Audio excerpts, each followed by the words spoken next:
श्री गुरुचरित्र कथासार अध्याय 33वा रुद्राक्ष महिमा सुधर्म व तारकाख्यान. श्री गणेशाय नमः. सिद्ध कथा सांगू लागली. नामधारका ते दत्तविप्र आणि त्यांची पत्नी गुरूंच्या आश्रमात गेली व त्यांच्या सानिध्यात बसली. ती पत्नी म्हणाली, आम्हाला एका यतीने येऊन अनेक आचारधर्म सांगितले. 4 रुद्राक्ष त्याने दिली आणि प्रेतांच्या कानांना बांधण्यास सांगितले व नंतर दहन करा असे सुचवले. त्याने असे सांगितले की रुद्राभिषेकाचे तीर्थ आणावे व प्रेतावर प्रोक्षण करावे आणि अंतकाळी नृसिंह सरस्वती स्वामींचे दर्शन घ्यावे. रुद्राक्ष देऊन ते यती निघून गेले. ते ऐकून श्री गुरु म्हणाले, आम्हीच ते रुद्राक्ष दिले होते. या रुद्राक्षांचा महिमा फार मोठा आहे. मी तो सविस्तरपणे तुम्हाला सांगतो. माणसाची श्रद्धा असो अगर नसो, त्याने रुद्राक्षे जर अंगावर धारण केली तर त्याचे पाप नष्ट होते. खरे म्हणजे 1 सहस्र रुद्राक्षे धारण करावी.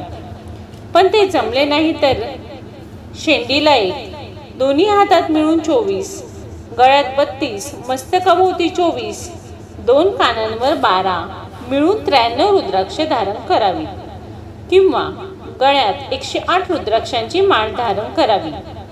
त्या माळेत 9 रत्नेही गुंफावीत. रुद्राक्ष हे पापनाशक आहे. रुद्राक्षावर अभिषेक करावा. लिंग पूजे समान त्याचे फळ मिळते. एकमुखी, पंचमुखी, एकादशमुखी, चतुर्दशमुखी अशी विविध रुद्राक्षे मिळतात. रुद्राक्षांचा प्रभाव किती मोठा असतो त्याची पुरातन कथा ऐका. पूर्वी काश्मीरमध्ये भद्रसेन नावाचे राजे होते. त्याचे सुधर्म नावाचे प्रधान होते. प्रधान पुत्राचे नाव होते तारक. राजकुमार आणि तारक हे चांगले मित्र होते. दोघे सुंदर होते. दोघे बरोबरच विद्याभ्यास करत असे. एकत्र जेवत, एकत्र खेळत. त्यांचे एक विलक्षण वैशिष्ट्य होते. त्यांना वैभवाची मुळीच आवड नसे. अलंकाराच्या जागी ते सर्वत्र रुद्राक्षच वापरत असे. मात्यापित्यांनी दागिन्यांचा आग्रह केला तर ते दागिने फेकून देत. राजाला या गोष्टींचे फार नवल वाटे. एकदा पराशर ऋषी त्या राजांकडे आले. त्याचा चांगला आदर सत्कार केल्यावर राजांनी त्या दोन्ही मुलांची रुद्राक्षांची आवड व सुवर्णादी दागिन्यांची नावड त्या ऋषींना सांगितली.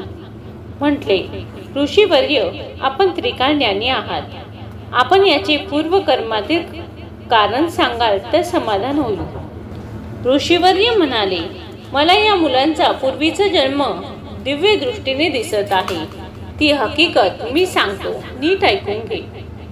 नंदीग्राम नामक एका नगरात एक गणिका राहत असे. ती श्रीमंत होती, सुंदर होती आणि नगरात मुख्य होती.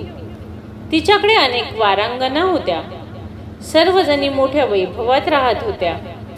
तिच्या घरात नृत्यशाळा होती. तेथे एक कोंबडा आणि एक माकड होते. मनोरंजनासाठी पाळलेले होते.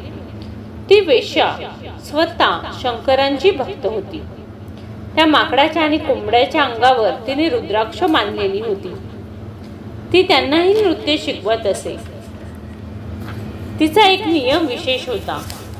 जो पुरुष तिच्या घरी येईल त्याची सेवा करताना तो साक्षात शिव आहे असे मानून ती एकनिष्ठेने त्याची सेवा करी.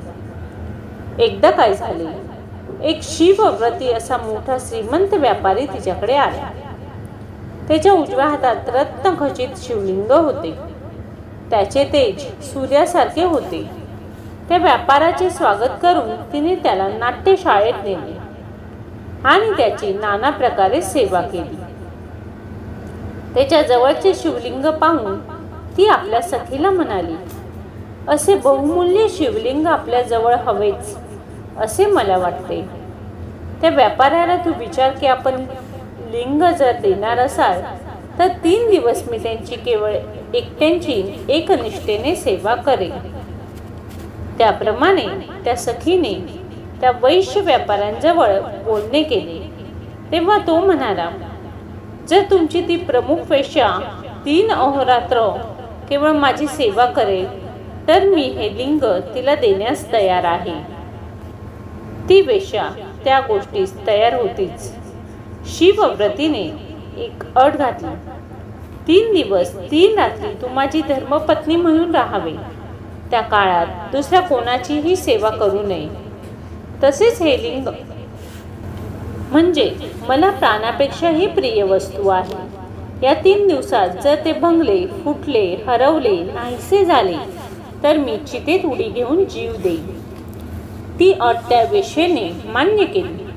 तिने ते रत्नखचित लिंग जपून ठेवावे म्हणून नाट्य मंडपाच्या मध्यवर्ती स्तंभाला बांधून ठेवले. त्यानंतर त्या दोघांनी संतोषाने काळ घालवण्यास प्रारंभ केला. तेव्हा शंकरांनी फार मोठी लीला केली. त्या मंडपाला अचानक आग लागली. मंडप जळू लागला. ती वेश्या फार घाबरली. मंडप जळाला. माकड आणि कोंबडा हेही जळून गेले.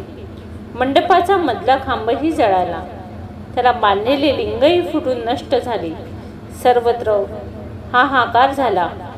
धावपळ, हाकाहाक, मंडपाची आग विझवण्यात आली. ती वेश्या फारच शोक करू लागली. तिचे माकड आणि कोंबडा जळून गेले होते. दगीनेच मुळी ते मौल्यवान शिवलिंग भग्न होऊन गेले होते. तो वैश्य शोक करू लागला.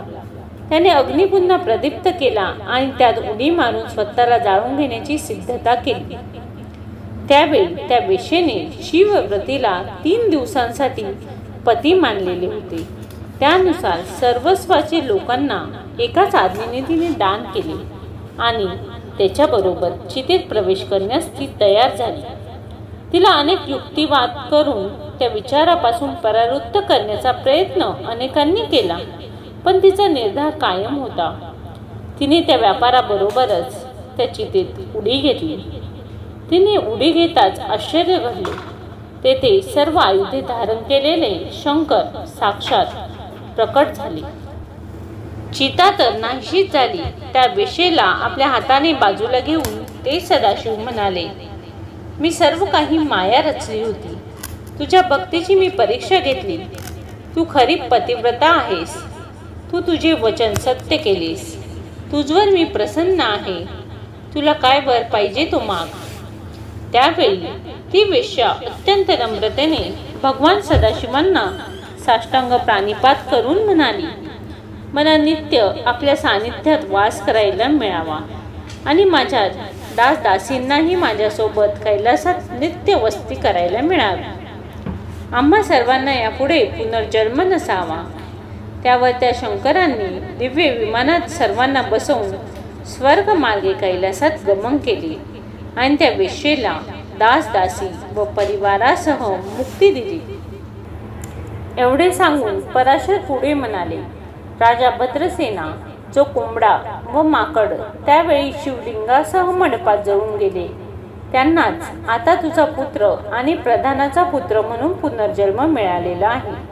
त्या कुक्कुट आणि मरकट योनीतही रुद्राक्ष धारण केल्यामुळे त्यांना उच्च मानवजन्म मिळाला व इथे वैभवात राहता येत आहे. पण ते दोघे म्हणजे कोंबडा आणि माकड विरक्त स्वभावाचे झाले होते.